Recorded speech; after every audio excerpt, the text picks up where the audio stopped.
You guys hanging in there? All right. Let's just do this.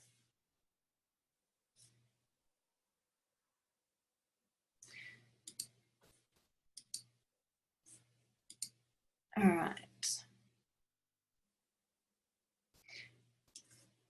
All right. An earth angel is often very self-sacrificing, and we wear it like a badge of honor. And we really struggle sometimes to make ourselves a priority. And especially this steps up a lot of times when we become mums. You know, when we become a mum, we instantly obviously have our beautiful children to look after. And, you know, that's a huge, huge priority.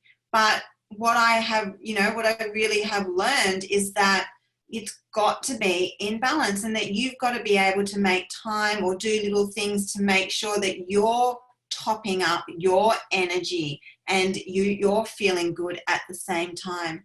Or we become often very irritable or cranky, and that's not good for anybody as well. A little earth angel sees the best in everyone, and that's a brilliant thing. But what I have learned and what I see a lot is that it makes us ignore the red flags. So how many times have you maybe got into a relationship or a job or anything like that, and there's been some red flags, but because an earth angel doesn't want to like make waves or be mean or, you know, upset people, or we just literally see the good in everybody all the time, or we just love to think positive, we overlook those red flags, and that's not good as well. We need to be able to identify and listen to those red flags and our gut intuition. You know, we'll talk about this soon, but, you know, really our gut is the seat of our intuition, our heart and our gut. And many of us, little earth angels and empaths, start to get digestive issues very quickly because they're not listening to their gut. And that's one of the first places where we can start to feel or notice health symptoms showing up. An earth angel is often very hesitant to come out of the spiritual closet as well. Maybe you're only, you know, like me, really tapping into your opening to the spiritual realm. Even though I was really interested in all this stuff as a teenager, I didn't have anyone to like nurture it or teach me stuff. But coming out of the spiritual closet can be really scary sometimes, because an earth angel is really sensitive to criticism. Even someone just like rolling their eyes at us sometimes is enough for us to go, oh my God, like they're judging us. So the earth angels and empaths are really sensitive to criticism, what other people think, what other people say. And coming out of the spiritual closet also could have some roots in some past lives. And we're going to talk about that in the weeks to come as well. Discovering past lives, because this is what I believe, and I would never push any beliefs on you, but one thing that you could be aware of is that if you're scared to like maybe talk to people about, you know, that you love angels or you pull angel cards or that you like crystals and all this kind of stuff, it's because many of us have had past lives where we've been either persecuted for being a healer or a witch, or, you know, had some, you know, stuff like that happen, which this lifetime when we've come back, it's like, oh my God, no, like all that stuff just scares me to death, or we're just afraid of people judging us, or even getting into trouble for it. But we'll talk about that in the weeks to come.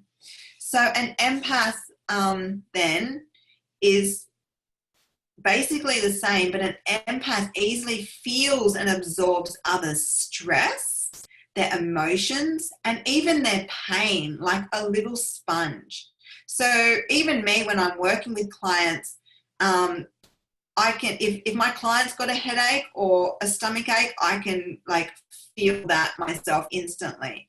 And sometimes, you know, when you're living with your family and things like that, how many of you can just easily know if someone's not happy or someone's come home, or but what happens is so many times people put on their happy face all the time. But an earth angel and an empath can tell if someone's putting on their happy face or trying not to, or just saying, no, no, no, I'm fine. When you're very empathic, it's like, but we don't know what to do with that. And that's often our problem, which, you know, I'm going to help you with and talk about. What do we do when we have an intuition about something or someone, but they're not wanting to like acknowledge it? That literally can drive us insane sometimes. And it says down here, like I said before, we're very sensitive to criticism and judgment. We struggle with balancing our emotions and energy, and can be shy and struggle with self-confidence. All right, so how did that all sound to you all?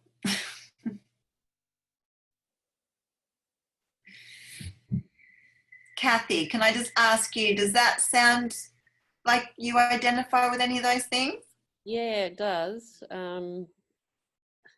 A lot of it I just assumed was my personality. So, yeah, it's interesting. And it is your personality. But the funny thing is that we kind of don't realize that other people are like this too. So that can be sometimes the issue, because we think other people are as kind or sensitive or feel these things. And it can be hard when we don't get the same kind of thing in return sometimes. Is that what you get sometimes, Kathy? Yeah, I'm fairly lucky because I've got a husband who actually is very open to this as well, and that makes things a bit easier to talk about and things. But I trust my gut a lot, and it's what we've sort of taught our kids, to trust their gut, because that's really where everything comes. Well, as far as I'm concerned, that's where everything comes from. So, yeah, it's good. Awesome. So do you sometimes, what do you find challenging then about being empathic or being sensitive?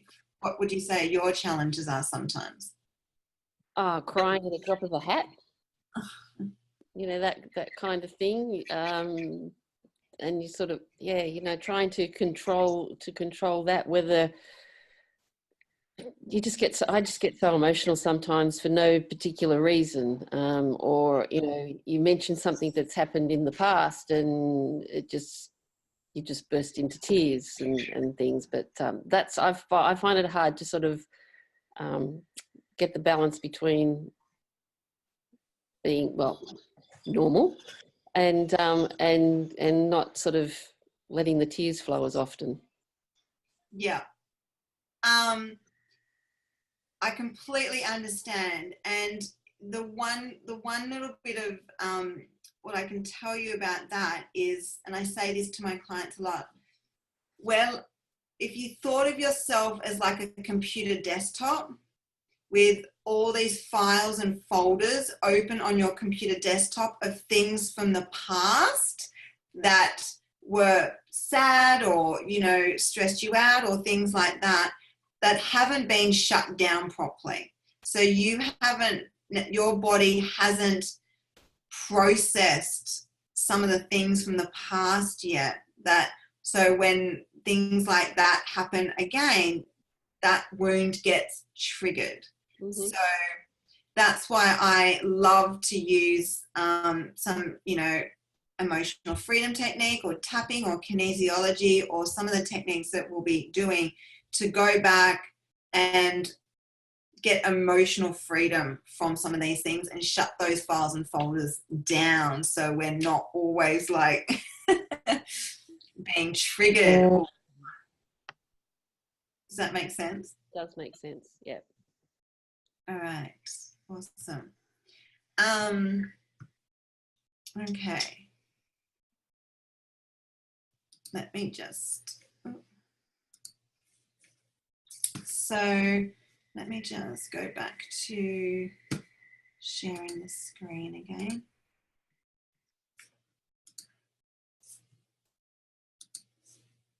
All right, so what happens when you ignore the signs? As you probably know, it's kind of like common sense to you, but if an earth angel that's out of balance will start to become more moody and irritable. You could start to feel more frustrated, overwhelmed, anxious, even resentful for being too busy while others do nothing or very little to help. All these little signs that we are giving too much or draining our energy too much and we haven't replenished it enough, or we're not balancing our giving and receiving. We start to feel drained, fatigued, start to sacrifice our precious time, needs, or dreams for other people's. Sometimes us little earth angels can get way too serious and uptight. It's like sometimes we can be really serious about things because we really care about people. So out of balance, you know, we can become really serious and uptight and even disconnected from our feel-good feelings in the end. I know for me that my heart, you know, back in the day when I was sick, I was so disconnected from my heart. I was like, I had walled it off a long time ago because it had so much anger, hurt in it, because I didn't know how else to deal with it. But what happens is if we keep walling off our anger and our hurt and pushing away our heart, then we're disconnecting from our feel-good emotions as well. In the end, we can become so disconnected from our pain that we can't even feel joy or happiness in the end. And I know that was definitely me. I was like a little robot, just trying to get things done, just trying to like all in my head. And that's something that we're going to work through as well, is that if you're a worrier, if you sometimes are all up in your head all the time or you can't sleep at night, it's because you're disconnecting from your heart, or your heart is just being really, burdened with stuff. So what happens? All the energy goes to our head. So that's really important for us to look at. Does that make sense? Who's a worrier? Who's like in their head all the time, worry, overthinking, and it's literally because we've like, blocked our feelings or our heart. And we really want to start to address that and clear out anything from our past that's upsetting us or we're still carrying hurt over, so we can really bring down the energy back into our heart and balance our head and our heart again. How does that sound? Who can't sleep at night or wakes up at night worrying, or who's in a really bad place with their worry and overthinking, or it's just kind of like in the background? My thing is the crankiness, the serious and uptight. Really. Yeah. I'm not worried, but I'm just cranky. Like when you said Earth Angels hate seeing anyone sad or not coping, I thought, I hate it, but I don't want to fix them. I want them to shut up.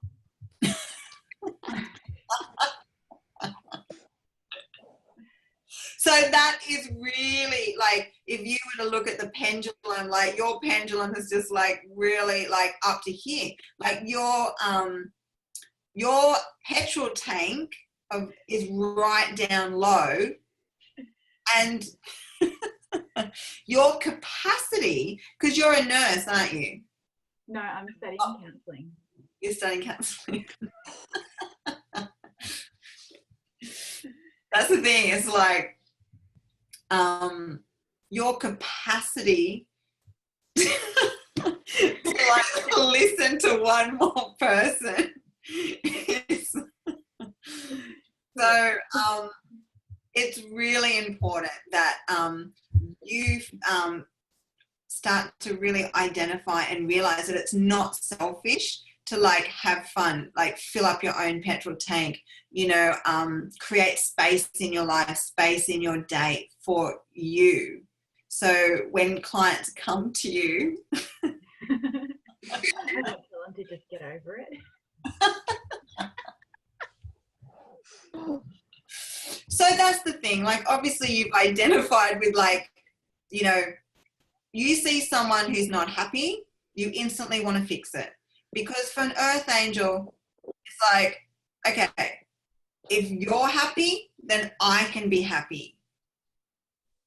And man, like that's a tough gig.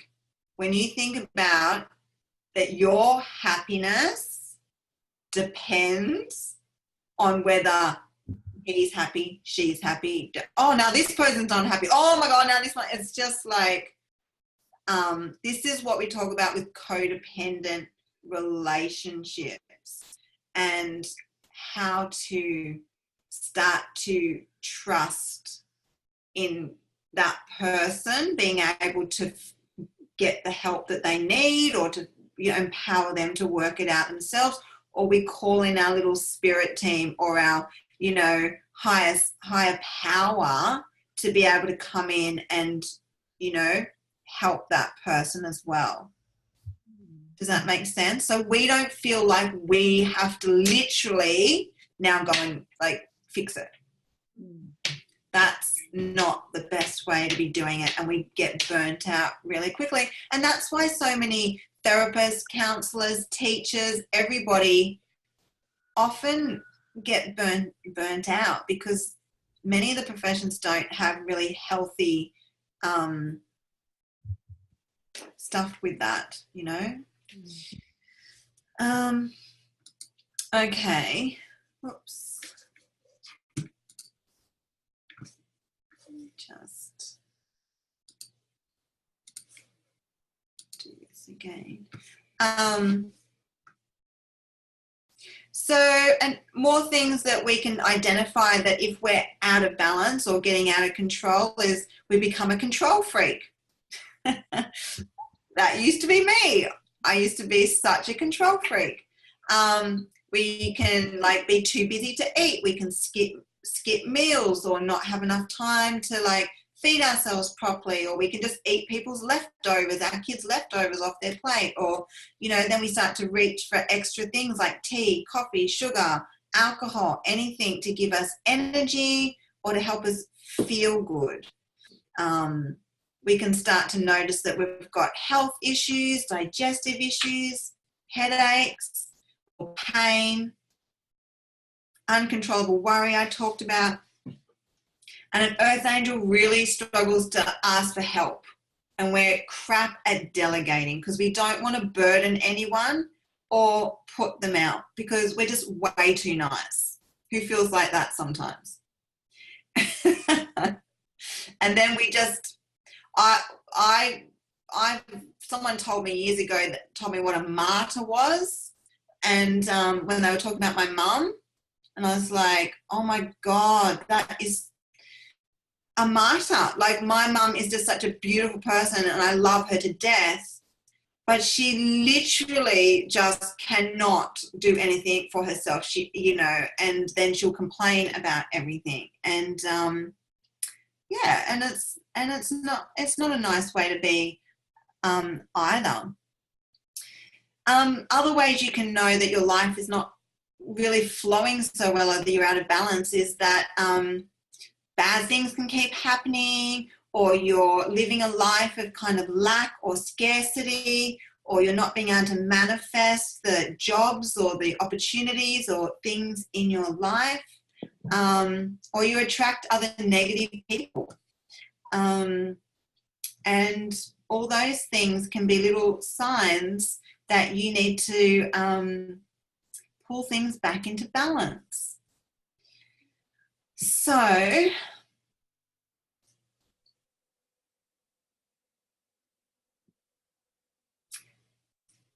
a lot of times we need to look back to where this all comes from. And you could be like me. You could have had like, you know, what were your role models growing up? Did you have a mum that was very self-sacrificing, a little people pleaser? Or did you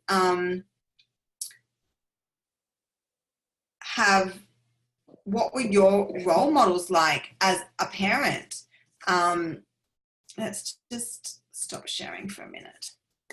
So who feels like they've been like this forever, or who feels that they learnt it from one of their parents?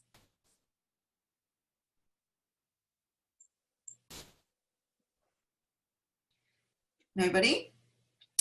Who feels that they're like this because they've had someone in their life who they felt has been quite selfish or self-centered, and you didn't want to be like that, so you kind of have gone the other way? No, mine's more with my mum. My mum's was very, well, she is still very giving and probably not a martyr, but she'd always put everybody else before her. And wasn't just family, that was friends as well. So she would always be the first one to help out and that sort of thing. So I probably learned it from her, I think. Yeah. Well, you know, that's what a good person does, or a good mum does, or a good woman does. There's, you know, that, and it's a really important thing to be able to do as well. But did you often, you know, feel like your mum didn't take care of herself as well as you think she, you know, wished she could have? Looking back at it now, yeah, definitely. She's looking after my dad. My dad's had bowel cancer and prostate cancer, and he's had a bypass. And so he had a car accident, so he's unable to walk properly without the use of a walker. So she spends all her time, because he's got a bag from his bowel cancer, so she's always changing that and doing all that sort of stuff. And to the point where she doesn't even go to visit her sister in town, because you know, Dad might need her, and because Dad's getting a bit cranky with her because she's going in and trying to have a little bit of, you know, quiet time or self-time. So she's getting a bit frustrated there, but she still feels it's her responsibility to take on probably his illnesses, and that sort of thing, and being the carer and the, you know, healer or whatever, the peacemaker. It's best to stay at home and look after him rather than having an argument or whatever if she goes into the shops to have a cup of coffee or something with her sister or whatever the case may be. Yeah, I completely understand. My dad had a stroke, and my mum cared for him for 12 years after that, and it was really hard being able to be there for her. It's very hard to be there because they won't let you sometimes help, or they, you know, it's really hard. And this is the thing, it's not easy. Like, life is often thrown at us, so many different things. People get sick, you know, people do have health challenges, people, you know, have lots of things go on in their life that we need to deal with. But this journey of awakening is just really calling to so many people now to be able to, like, have some more healthy balance with it all. How much better do you think you would feel, Kathy, if your mum could just, like, do something for her to fill up her, because then you don't have to worry about her as well, and, you know, just to be able to take some time out for her, accept some help. I think it'd be great. I mean, they live in the country, so they're 4.5 hours away from us, so that makes it even harder to you know, give her a break, and that. But you know, she's to the point now where she just, no, I think she thinks this is my responsibility. This is what I signed up for when we got married. that type of thing. Yeah, but no, of course. And it's interesting because it gets passed on down the generations. Like, I know that when I look back, you know, we love our parents dearly, you know, most of the time. And when I look back, like, my mum was so much, oh, just get on with it, put on your happy face. But as a child, I knew she wasn't happy. Like, I knew she was like struggling with things. And that's what pulls us out of balance a lot of the time, because they're not being honest. So we, as little empaths, want to then try and help more or do more and things like that. And I've got 2 daughters as well.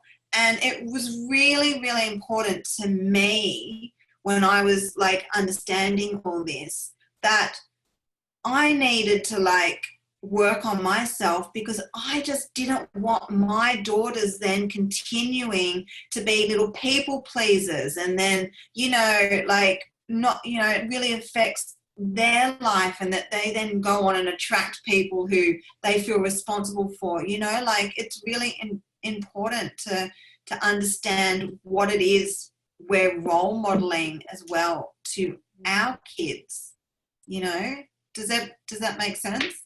It does, yeah, because I can see a little bit of that in my daughter at the moment, so that's why I'm, you know, I don't want her to have to go down the same path without sort of tools in place type of thing. Yeah, I know when I had chronic fatigue for all those years, like, my older daughter, she was, you know, probably from the ages of 6 to 10, or no, 11 or something, you know, it really, you know, affected her, having a dad going through what he was going through, and then me, like, it really like had conditioned her to want to help out more. Like, she used to do a lot of cleaning back then, you know. Everyone used to say, oh, she's so good, she's doing cleaning. I knew she was doing it because, you know, she wanted to, like, you know, keep the peace, or not, like, or help me out and all this stuff, you know. And I just you know, felt even more worse then. But it's really important for us to be able to, you know, do this work, so then we can help empower our kids as well to have really good, healthy boundaries, self-worth, self-esteem, and not fall into anxiety or, you know, things like that as they get older. Does anyone else want to share something? You just all happy? My story is similar to yours, Alison. I think I just Really? had a mum who quietly took care of everything, and I stepped up and tried to help as much as I could, and learned that was what you do, is just help as much as you can. Yeah.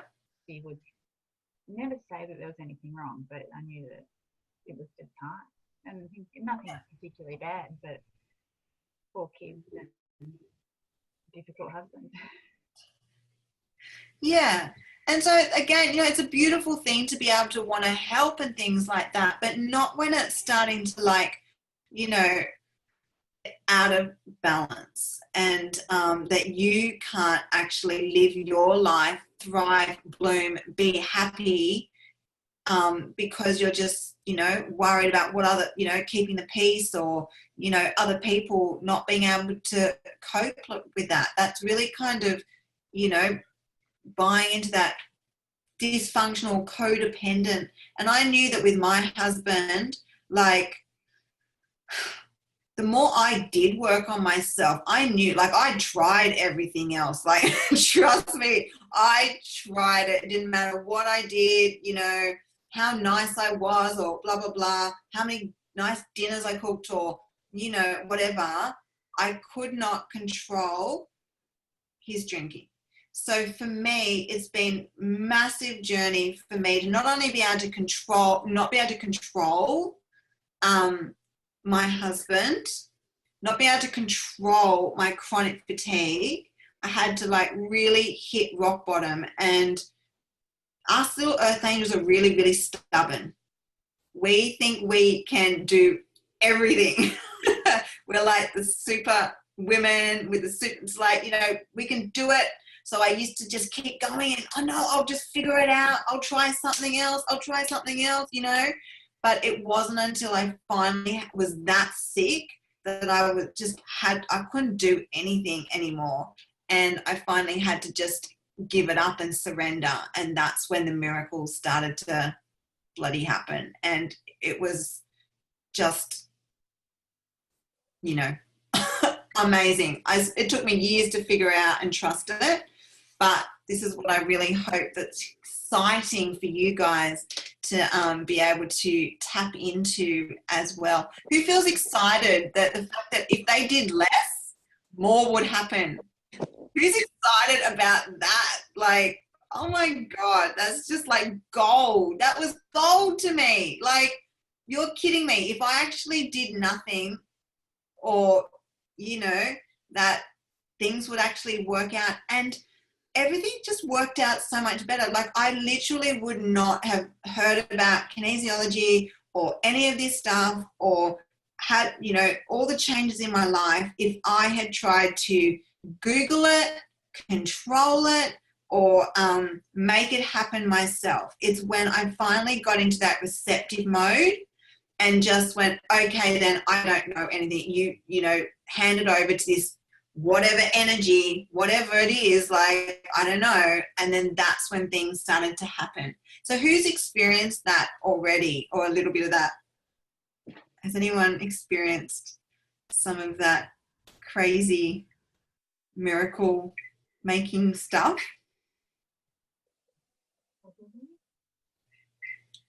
Probably. I know I have, I just can't think. Who's excited to be able to like tap into that possibly more? Yeah. Cool. All right. Oops. Oopsie daisy. The fact that you guys are all even on this call tonight, that you even found out about me or found out about this class, don't you feel like it's in some way someone up there, your little angels or spirit team, is like been guiding you to like pick up the phone, or look at, just happen to see this ad on Facebook, or just happen to, you know, how often is that you guys trusting in that, or that's been happening for you, you know? What was that? A bit. Yeah. Yep. And the why that happens is, if you're so busy all the time, running around all the time, the messages can't get through to you, because you're always like here, there, thinking that. But it's when you finally stop and do nothing, that's when spirit can actually get through to you. You can actually be open and aware of some intuitive feeling or some intuitive thought, or just all of a sudden that's when like you just see a book, or you know, those kind of things happen. So that's why it's really important to really start to balance your resting and digesting, or you're like making time every day to just get into that receptive mode and spend some alone time. Because for an empath, it's really essential that you try and create some sacred alone time. Even if it's 10-15 minutes a day, to be able to disconnect from everyone around you and just be in your own space. Whether you can find a space, like go out in the garden, or you've got a space in your house, or like going down the beach, or, you know, for me, just going down the beach is where I actually, the energy is so much more high. There's all those like beautiful energy of the water and the, being out in nature. That's when you can actually feel your intuition and guidance a lot more. So it's really important to have time out.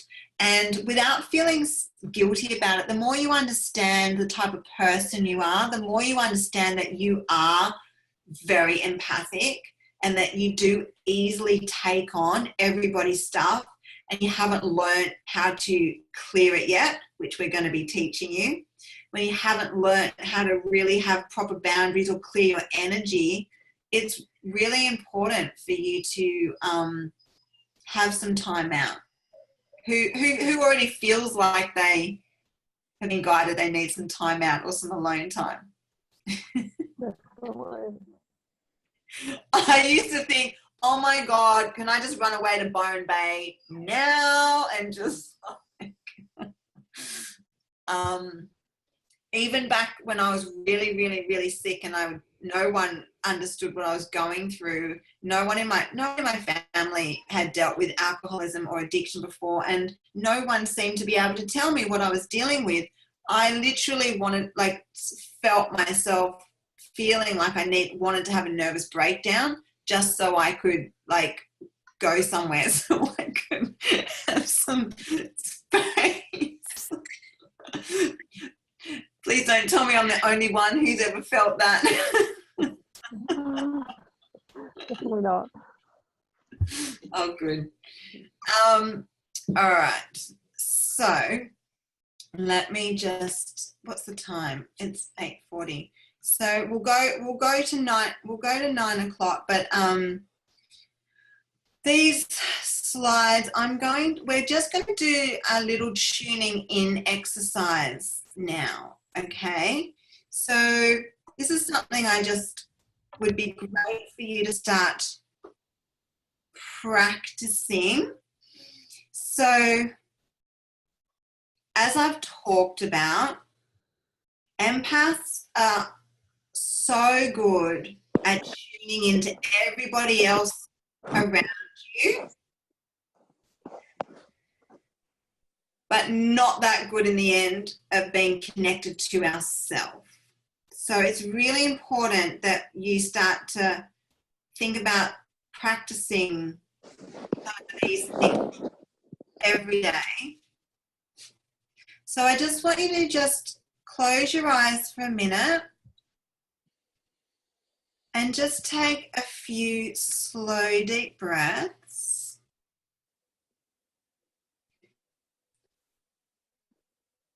Breathing in and breathing out.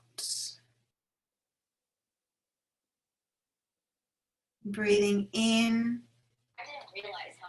and breathing out.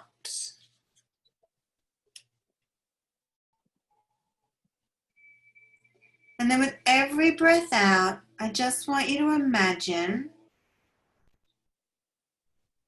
breathing out any stress, tension, and worry from your body.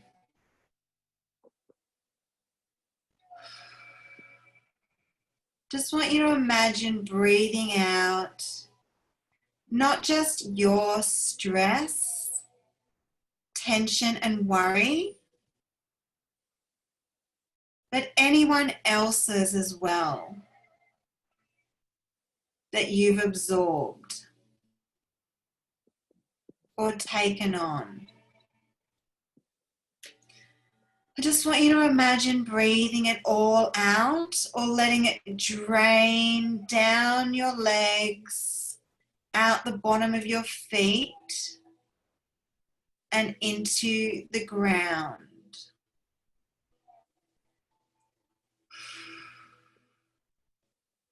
And then with every breath in, I just want you to imagine breathing in this beautiful, light, fresh air.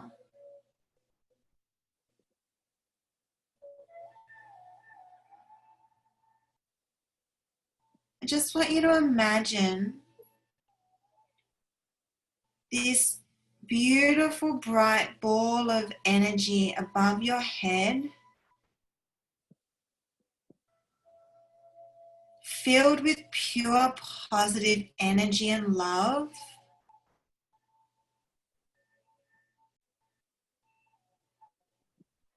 I just want you to imagine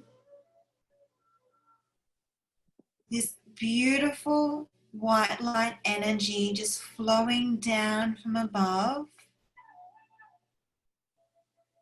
and just flowing over your whole body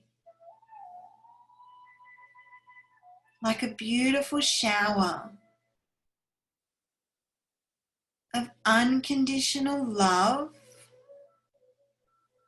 peace, and acceptance of who you are.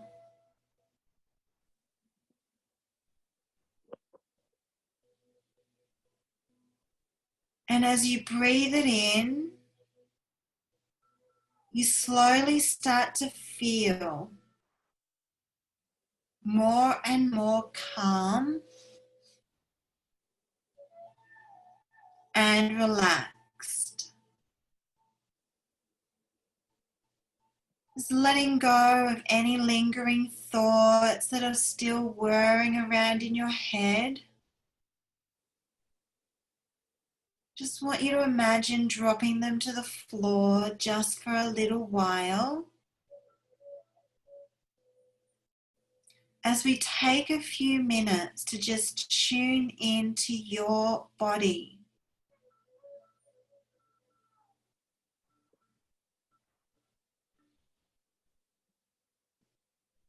And if you were to tune into your body, and if you were to ask your body, how does it feel? What do you think it would be saying? Then just notice what you feel or sense or hear from your body.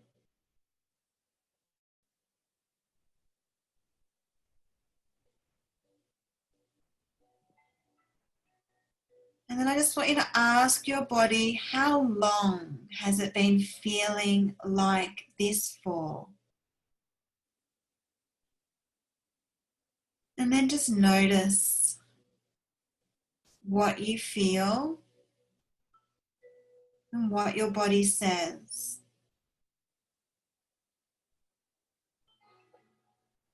And then if you were to ask your body, what was going on back then that your body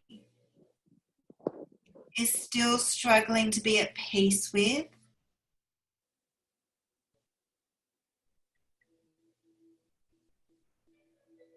Just notice what your body says.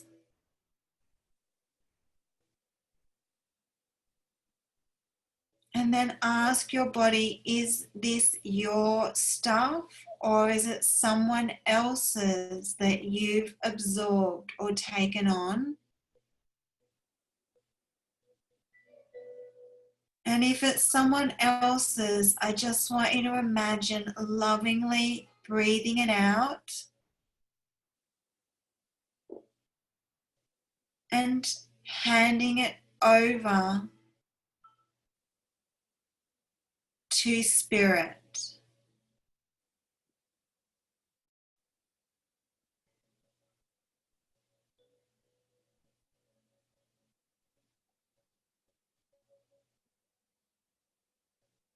Now I just want you to imagine if you were to tune into your body and ask your body, how much energy do you give out every day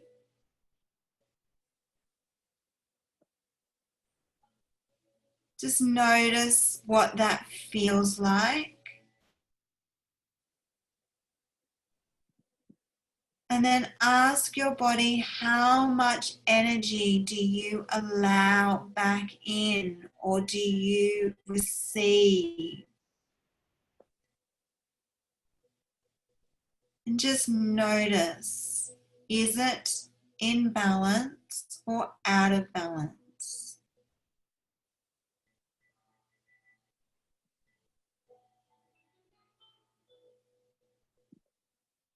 And then I just want you to imagine if you were a petrol tank, where would your fuel gauge be sitting?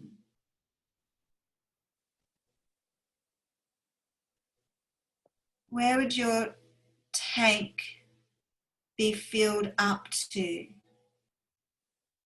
Just notice what you feel or sense.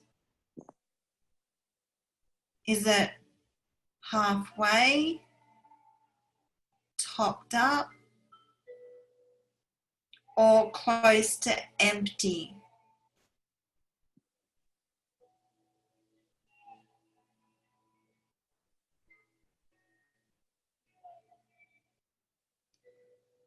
And now I just want you to imagine in your hands a ball of beautiful white light energy.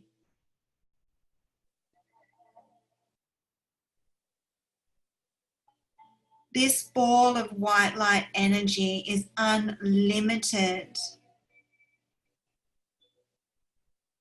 and is available to you 24/7.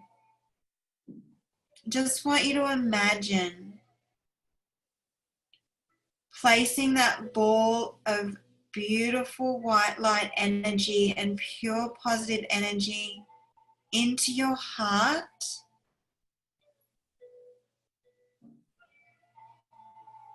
and letting that beautiful ball of love and light flow into your heart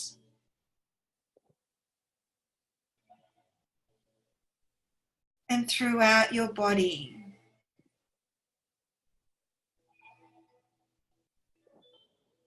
Just allowing it to flow through your chest, down your arms, down your stomach and back, up into your neck, throat and head, and then right down your hips and legs and into your feet.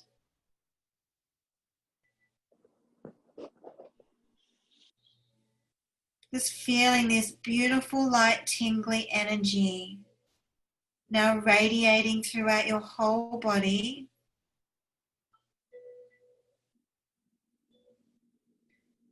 And then I want you to imagine it now flowing out of your body like a bubble. It's expanding outwards, clearing your aura and energy field and surrounding your body in this beautiful bubble of love, peace, and energy. And then just notice how that makes you feel.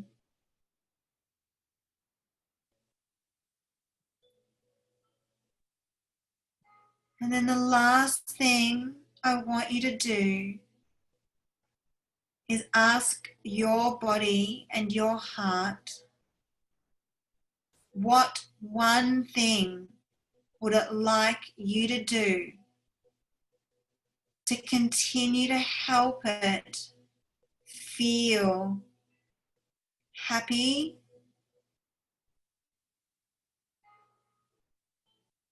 and energetically topped up? And just notice what first thing comes to your mind or comes through your heart. What one thing would your heart and body like you to do to continue to help it feel good?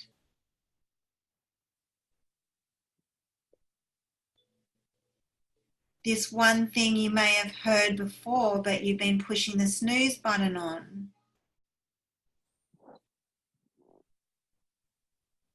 But tonight you're learning not to do that anymore, to do one thing every day.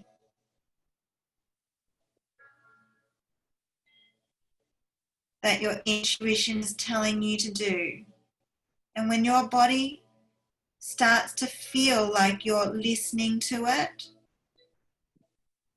then it can finally relax.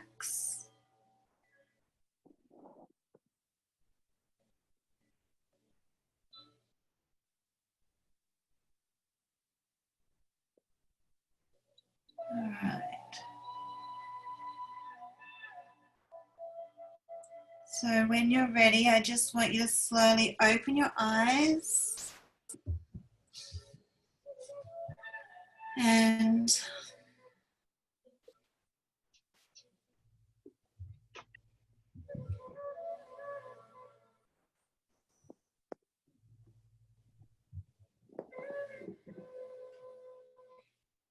all right.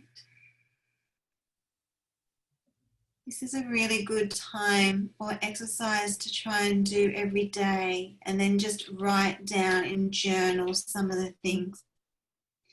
Journaling really is a brilliant thing as well. So how did everybody enjoy that?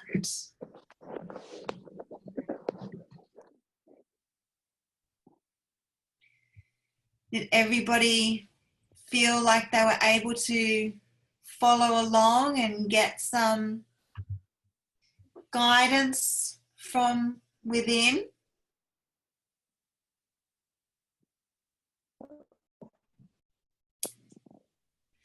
How, when I asked you the amount of energy you gave out every day and how much you allowed back in, who felt things were in balance? Who felt things were out of balance? Yeah. And when I asked you to imagine yourself as a petrol tank, where was everybody's petrol level at? Low? Low? Was anybody up high? Okay.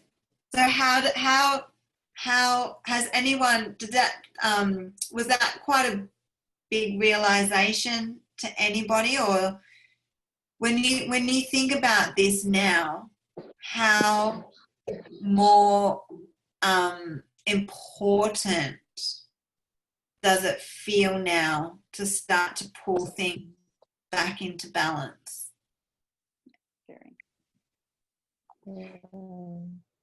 Yeah.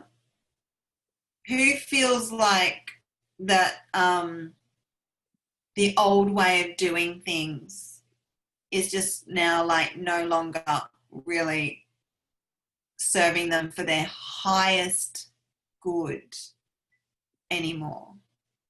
So this is what you're all awakening to. The fact that you're all here listening to this means that your highest self is really wanting you to pay attention and start, learning these new things. It's really important that you start asking yourself every day when you're making decisions, is this for my highest good? Okay? With empaths, we need to start rising up above all the lower mental emotional planes that we get stuck in all the time, because we can feel everybody's stuff. what we're going to be doing next week is teaching you how to start to rise up above all the lower mental, emotional, like physical planes, and really start connecting and living life more from your higher soul self and making decisions that are now for your highest good. How does that sound? Excellent. Yeah. Yeah. And so when your head comes along and starts to go, oh, are you sure you can do that? Aren't you? Isn't that selfish? Or blah, blah, blah, blah, blah. You go, stop. You just have to, you need to tell your head to shut the hell up. Okay? Us little earth angels don't like to be mean or nasty. We don't even tell our own heads to shut up sometimes. Like, that's how stupid, like, that's how bad it gets for us sometimes. We don't like to, like, conflict. We don't even stand up to our own negative thoughts in our head, self-critical thoughts, okay? So practicing, tuning into your body, telling your head to calm down, get in the back seat, and now start asking, okay, is this for my highest good? Is this going to expand my energy or contract it? And really start to do things more and more, trusting that if you're doing things for your highest good and things that light you up and make you feel good, that you're tapping into that universal flow, and that things are just, you know, your little angels up there are going to go, yay, yay, and things will start to like flow better and work out. Okay? So how does everyone feel like they can practice some of that or try some of that? Yep. Cool. And one other little thing is that, remember, like, as you start to practice this stuff, sometimes it's important, you know, don't go telling people who are going to, you know, be negative or critical or, you know, things like that. While you're developing and growing, it's really important to just, you know, don't go telling people who are going to like put you down and stuff until your self-esteem is like, I don't care, you know, this is working for me. Like, this is what I went through. The way I had to start to do things was not how other people were doing them. It's like everyone else was working really hard, you know, that didn't work for me. So all this other way of doing things was the only thing that actually started working for me, that helped heal my body, you know, transform my life, transform my relationships, you know, everything. And it's hard when you're the only person in your family like starting to do this, but remember that just to be a little less sensitive to what other people might think, say, or do, okay, as we get traction on this kind of stuff. Does that make sense? Yes. And that's where I've created a little private Facebook group. Anyone who's not Cassie, I don't know if we're friends yet on Facebook. If you under Let Love Bloom, yeah, I've got to find and I've got to try and, like, if you don't want to be in the Facebook group, obviously that's fine. Oh, no, definitely. Yep. Okay, great. So in the Facebook group, that's where I can chat to you all through the week, or like post things, or if you've got any other questions or anything to post in there as well. So I can help support you throughout the week as well. Cool. That sound good? Sounds very good. Yes. All right. So we'll wrap things up. Does anyone have any other last questions or anything? No. Okay, good. Tanya, you all good? I'm all good, thank you. Awesome. All right. Okay, well, I will let you all go. I hope you have a really good night's sleep. And I'll also send you the Zoom link of this that we recorded. I missed the first bit, but hopefully we didn't miss, probably just missed just me talking about stuff, you know. So is that all right? Yeah. So if you want to rewatch it, you can. All right. Well, thank you so much again for being here. Have a good night's sleep, and I'll talk to you all soon. Okay. Just end meeting and leave. Okay. Bye.